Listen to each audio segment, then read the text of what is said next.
दोस्तों समय था वर्ष 2008 का जब पूरी दुनिया की कई बड़ी कंपनियां फाइनेंशियल क्राइसिस से गुजर रही थी।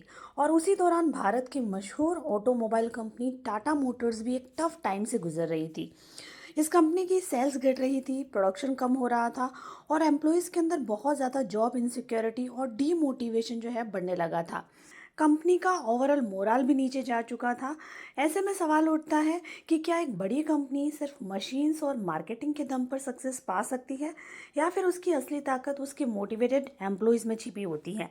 आज हम एक रियल लाइफ इंस्पायरिंग स्टोरी के जरिए इसी प्रश्न का जवाब जानेंगे।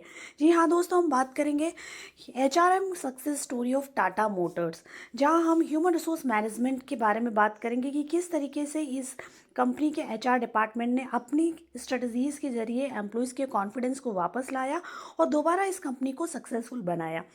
तो सबसे पहले इस केस स्टडी के अंदर हम इस कंपनी के बैकग्राउंड पे बात करेंगे।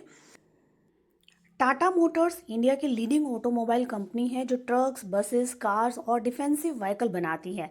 कंपनी में लाखों एम्प्लॉयज़ काम करते हैं और इतनी बड़ी वर्कफोर्स को मैनेज करने के लिए इनके पास एक स्ट्रॉन्ग HR डिपार्टमेंट भी है। हम इस केस स्टडी के अंदर अगर HR चैलेंज की बात करें तो वर्ष 2008 के बाद टाटा मोटर्स को फाइनेंशियल स्लो डाउन का सामना करना पड़ा। कंपनी की सेल्स कम होने लगी, प्रोडक्शन घटने लगा और एम्प्लॉयज़ में जॉब इनसिक्योरिटी बढ़ गई। इससे एम्प्लॉयज़ के मोराल और प्रोडक्टिविटी दोनों ही डाउन होने लगे। इस सिचुएशन में टाटा मोटर्स के लिए एक बड़ा चैलेंज था कि वो अपने एम्प्लॉयज़ को किस तरीके से मोटिवेटेड रखें, कैसे अपनी ऑर्गेनाइजेशन की प्रोडक्टिविटी को इंक्रीज़ करें और अपनी ऑर्गेनाइजेशन के अंदर इंडस्ट्री रिलेशन को कैसे स्ट्रॉन्ग रखें। इस चैलेंज को सॉल्व करने के लिए टाटा मोटर्स के HR डिपार्टमेंट ने कुछ इनोवेटिव स्टेप्स अपनाए, जिसमें सबसे पहला स्टेप था एम्प्लॉय एंगेजमेंट प्रोग्राम्स। कंपनी ने ओपन हाउस मीटिंग शुरू की जहां वर्कर्स और मैनेजर एक साथ बैठकर इश्यूज डिस्कस करने लगे।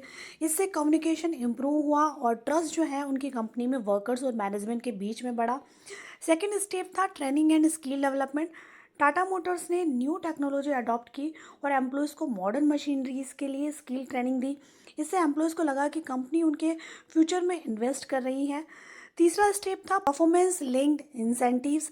वर्कर्स के परफॉर्मेंस के बेसिस पर इंसेंटिव सिस्टम लाया गया। जो एम्प्लॉय अच्छा परफॉर्म कर रहे थे, अच्छी प्रोडक्टिविटी दे रहे थे, उन्हें रिवार्ड देना स्टार्ट किया। इस सिस्टम से हेल्दी कंपटीशन और मोटिवेशन जो है वो एम्प्लॉयज़ में बढ़ने लगा।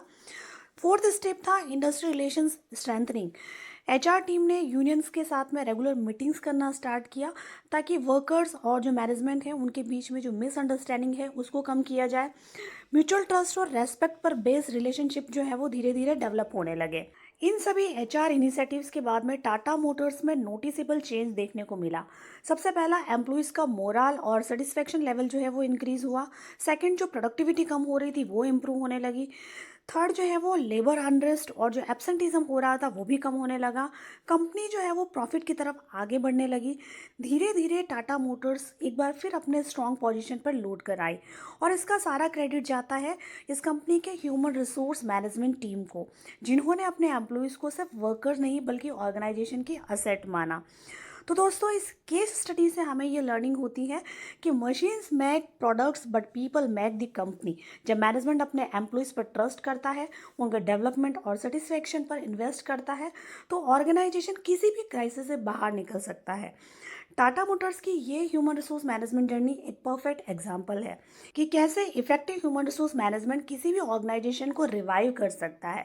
तो दोस्तों, ये केस स्टडी बहुत ही इंफॉर्मेटिव है। ये case study specially human resource management के स्टूडेंट्स जो MBA कर रहे हैं, जो MSW कर रहे हैं, उनके लिए काफ़ी यूजफुल है। और अगर आप और ह्यूमन रिसोर्स मैनेजमेंट और इंडस्ट्री रिलेशन से रिलेटेड अगर केस स्टडी जानना चाहते हैं तो आप कमेंट करके ज़रूर बताइएगा कि अगली केस स्टडी किस टॉपिक पर बनाई जाए। Thank you.